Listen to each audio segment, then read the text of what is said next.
दोस्तों इस वीडियो में हम क्लास 9 का ये क्वेश्चन करेंगे और इस क्वेश्चन में फिगर गिवन नहीं है, तो हमने क्वेश्चन पढ़ना है और उसके अकॉर्डिंग फिगर बनाना है और फिर इसे करना है हमने। Okay, in an isosceles triangle ABC, तो एबीसी एक आइसोसेलेस ट्राइंगल है। एक आइसोसेलेस ट्राइंगल यहां पे बनाते हैं। Okay, A B is equal to A C, तो ये क्लियर है कि ए यहां पे है और बी और सी इस तरह से है। A B is equal to A C, fine. The bisectors of angle B and angle C intersect each other at O, ये एंगल बी है, इसका बाइसेक्टर, तो देखो बाइसेक्टर होता है जो बिल्कुल दो पार्ट में डिवाइड करते हुए जाता है, तो ये इसका बाइसेक्टर है, ये इसका बाइसेक्टर है और एक दूसरे को ये ओ पे इंटरसेक्ट करते हैं, तो ये पॉइंट ओ है। ए से ओ को ज्वाइन करते हैं, तो इसे ज्वाइन करते हैं। ये जो एक्सेस है इसको यहां से हटा देते हैं। तो अभी ये फिगर है, ध्यान रखना यहां पे बी ओ एंगल बी का बाइसेक्टर है, तो बेसिकली ये और ये इक्वल है। यहां पे ये और ये आपस में इक्वल है। ओके, अब हमने शो करना है कि O B is equal to O C, O B और ओ सी को इक्वल हमने शो करना है, तो यहां पे इसको इसके इक्वल शो करना है। And A O bisects angle A, A O जो है एंगल ए को बाइसेक्ट करता है, यानी यानी ये और ये इक्वल है, ये हमने शो करना है। ठीक है, अब देखो जो ये रेड में मार्क मैंने कर रखा है, इसको आपने मार्क नहीं करना है, बस मैं समझाने के लिए यहां पे लिख रहा हूं कि हमने लेकर आना है। ठीक है, तो देखो हमेशा की तरह पहले हम यहां पे रफली सॉल्व करेंगे, उसके बाद प्रॉपर वे में लिखना शुरू करेंगे। तो देखो यहां पर क्या है कि ये और ये इक्वल आना बड़ा आसान है, बिकॉज हम ये एंगल और ये एंगल आराम से इक्वल प्रूव कर सकते हैं, और अगर ये एंगल इक्वल हो गए तो उनके सामने की साइड्स भी इक्वल होंगी। तो बिल्कुल थ्योरम है आइसोसेलेस ट्राइंगल्स में, तो ये तो हम लेके आ जाएंगे। और उसके बाद क्या है कि इस ट्राइंगल को और इस ट्राइंगल को हम कॉन्ग्रुएंट प्रूव करेंगे, और फिर आराम से ये एंगल और ये एंगल भी इक्वल आ जाएगा सीपीसीटी से। तो पहले हमने क्या करना है, ये साइड और ये साइड इक्वल लेकर आनी है। उसके लिए ये एंगल और ये एंगल इक्वल चाहिए, और माइंड में ही मैंने, देखो आपको भी अगर ये बेसिक चीजें आती तो आपको भी समझ आ गया होगा। तो देखो सबसे पहली बात तो ये है कि यहां पे A B is equal to A C है। इस वजह से क्या होगा कि इनके सामने के जो एंगल्स हैं, angle B is equal to angle C हो जाएगा। क्यों ऐसा है? बिकॉज देखो ये एंगल बी की जब हम बात करें तो पूरा है, ठीक है, एंगल बी यानी एंगल ए बी सी, और एंगल सी यानी एंगल ए सी बी। तो यहां पे ये क्यों इक्वल है? बिकॉज एक प्रॉपर्टी है कि in an isosceles triangle angles opposite to equal sides are equal. Okay, ठीक है, एक आइसोसेलेस ट्राइंगल में इक्वल साइड के सामने के जो एंगल्स होते हैं वो इक्वल होते हैं, तो ये यहां पर मैंने लिख दिया है।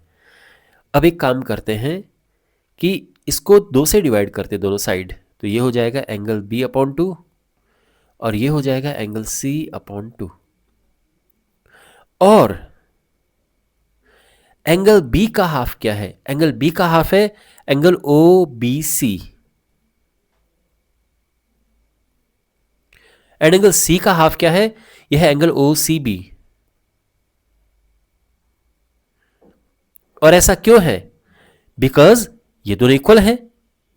तो अगर ये दोनों इक्वल हैं तो इस पूरे का हाफ ये हुआ ना, आई मीन अगर मान लो कि ये 5 और ये 5 है, तो इस पूरे का हाफ ये हुआ ना। ऐसे ही यहां पर है, अगर ये 7 ये 7 है, तो इस पूरे का हाफ क्या होगा? ये होगा। ठीक है, बाय द वे ये इक्वल ही है, ये भी 5 5 ही होंगे, है ना, क्योंकि ये पूरा और ये एंगल पूरा इक्वल ही है। अगर ये एंगल इक्वल है तो उनके हाफ्स भी इक्वल होंगे। इसका हाफ ये है और इस वाले का हाफ ये हमने ले लिया है। ओके, यहां पर हम लिख सकते हैं कि O B bisects angle B and O C bisects angle C. ये क्लियर है यहां तक? ओके, और अब देखो ये तो मैंने आपको अभी थोड़ी देर पहले बता दिया था कि किसी आइसोसेलेस ट्राइंगल में इक्वल साइड के सामने के एंगल्स इक्वल होते हैं। यानी अगर हमें पता है पहले से कि ये इक्वल हैं तो फिर ये एंगल भी इक्वल होंगे। इसका उल्टा भी ट्रू होता है कि अगर एंगल्स इक्वल हैं तो उनकी ऑपोजिट साइड्स भी इक्वल होंगी। ओके, और वही हम यहाँ पे लिख रहे हैं कि देयरफॉर, अब देखो यहाँ पे ये एंगल जो इतना है, ये वाला एंगल और ये वाला एंगल इक्वल है ना, ये OBC एंड OCB, तो इनकी जो ऑपोजिट साइड्स हैं OB is equal to OC, ये भी इक्वल होंगे। तो therefore OB is equal to OC। और हम यहाँ पे लिख सकते हैं कि sides opposite to equal angles are equal. और इस तरह से जो फर्स्ट पार्ट है ये प्रूफ हो चुका है, OB is equal to OC, तो हम यहाँ पे लिख सकते हैं हेंस प्रूव्ड। गॉट इट, ये और ये इक्वल प्रूफ हो चुके हैं। यहाँ से मिटा देते हैं, ये इक्वल प्रूफ हो चुके हैं। अब सेकंड पार्ट पे आते हैं। सेकंड पार्ट में हमने इस एंगल को इसके इक्वल प्रूव करना है। ओके, ऑलराइट, मैं इस फिगर को नीचे लेके आ जाता हूं। यहां पे हमने प्रूव करना है कि ये एंगल और ये एंगल इक्वल हैं। इसके लिए अगर हम इन दो ट्राइंगल्स को, triangle AOB and triangle AOC को कॉन्ग्रुएंट प्रूव कर दें, यानी इन दो ट्राइंगल्स को, तो CPCT से हम कह सकते हैं कि ये और ये इक्वल है। ओके, अब ये कॉन्ग्रुएंट प्रूफ कैसे होंगे, तो देखो ये साइड इक्वल है, क्वेश्चन में गिवन है। ये साइड इसके इक्वल है, ये हमने अभी अभी प्रूफ किया है ना, तो ये आपस में इक्वल है, ये भी हो गया साइड।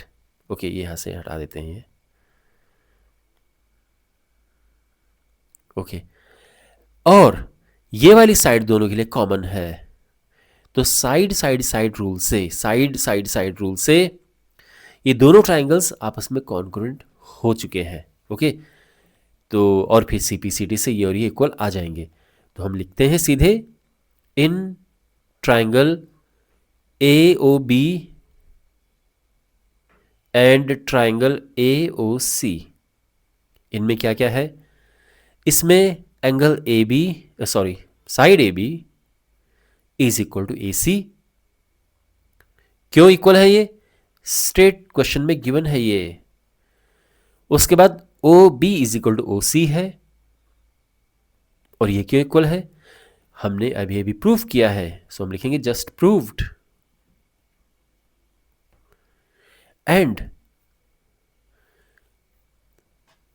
दिस जो AO है ये दोनों के लिए कॉमन है,